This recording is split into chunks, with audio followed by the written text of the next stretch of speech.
ამერიკის შეერთებულ შტატებში წლიური ინფლაციის დონე 2.7%-იან ნიშნულამდე გაიზარდა, რაც წინათვის მაჩვენებელზე 0.3%-ული პუნქტით მეტია. რაც შეეხება საბაზო ინფლაციას, რომელიც სურსათისა და ენერგორესურსების ხარჯებს არ ითვალისწინებს, აღნიშნული მაჩვენებელი წლიური ჭრილში 2.9%-იან ნიშნულზე, რაც მიუთითებს, რომ სამომხმარებლო ფასების ზრდის ტემპი წინათვესთან შედარებით დაჩქარებულია. ინფლაციის დაჩქარება სავარაუდოდ პრეზიდენტ ტრამპის სატარიფო პოლიტიკასთან არის დაკავშირებული, რადგან შტატებში თითქმის ყველა სახის იმპორტირებული პროდუქცია გაძვირებულია. ეს კი ინფლაციის დონეზე ზეწოლას ზრდის. მიმდინარე წლის მეორე კვარტალში ჩინეთის ეკონომიკის მოცულობა 5.2%-ით გაიზარდა, რაც 0.1%-ული პუნქტით აღემატება ანალიტიკოსების მიერ პროგნოზირებულ მაჩვენებელს. თუმცა ჩამორჩება წლის პირველი კვარტლის შედეგს. სტატისტიკის სამსახურის განცხადებით, ექსპორტ-იმპორტის შედეგები დამაკმაყოფილებელია და ადგილობრივი მოთხოვნა მზარდია, რაც ქვეყანას წელს 5%-იანი სამიზნე შედეგის დაფიქსირების საშუალებას მისცემს. IMF-ის პროგნოზით წელს ჩინეთის ეკონომიკის მოცულობა 19 ტრილიონ 200 მილიარდ დოლარს მიაღწევს და ამ მაჩვენებლით ის მხოლოდ ერთ ქვეყანას ამერიკის შეერთებულ შტატებში ჩამორჩება. ამერიკული საფონდო ბირჟის აღმასვლის ფონზე ბრიტანული ფლაგმანური სამფონდო ინდექსიც რეკორდულ მნიშვნელამდე გაიზარდა.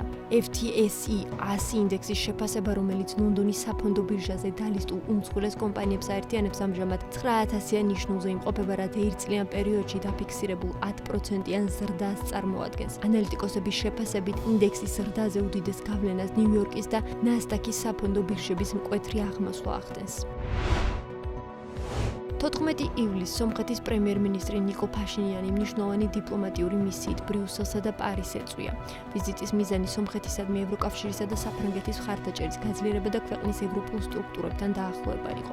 ბრიუსელში ფაშინიანმა მაღალი დონის შეხვედრები გამართა ევროკომისიის პრეზიდენტ ურსულა ფონ დერ ლეიენთან და ევროპის საბჭოს პრეზიდენტ ანტონიო კოშტასთან. მხარეებმა სომხეთში მიმდინარე დემოკრატიული რეფორმები, რეგიონული სტაბილურობა და ევროკავშირთან ეკონომიკური თანამშრომლობის პერსპექტივები განიხილეს. ევროკავშირის ლიდერებმა კიდევ ერთხელ დაადასტურეს მხარდაჭერა სომხეთის სუვერენიტეტისა და ტერიტორიული მთლიანობის მიმართ.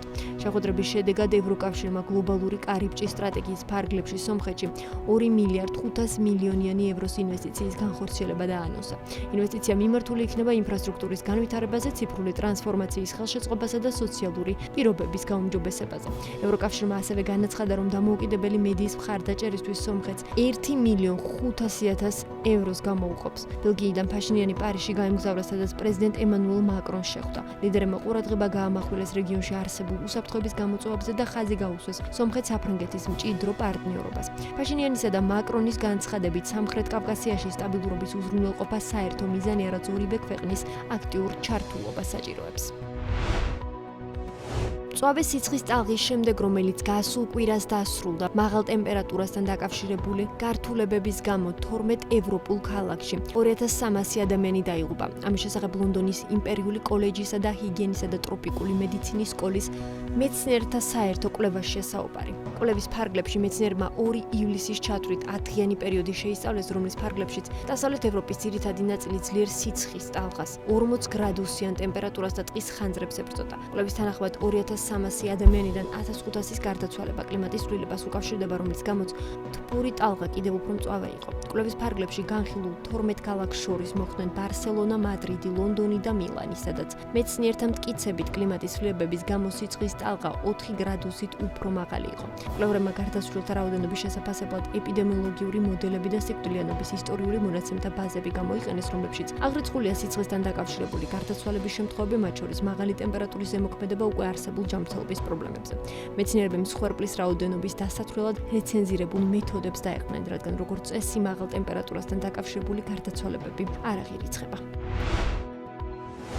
მოსკოვის სამხედრო სასამართლომ ბორის აკუნინის ფსევდონიმით ცნობილ ქართული წარმოშობის რუს მწერალს გრიგორი ჩხარტიშვილს დაუსწრებლად მკაცრი რეჟიმის კოლონიაში 14 წლიანი პატიმრობა მიუსაჯეს. რუსეთის პროკურატურა მწერალს უცხოური გავლენის აგენტების კანონის დარღვევაში, ტერორიზმის ხელშეწყობასა და გამართლებაში ადანაშაულებდა და 18 წლიან პატიმრობას ითხოვდა.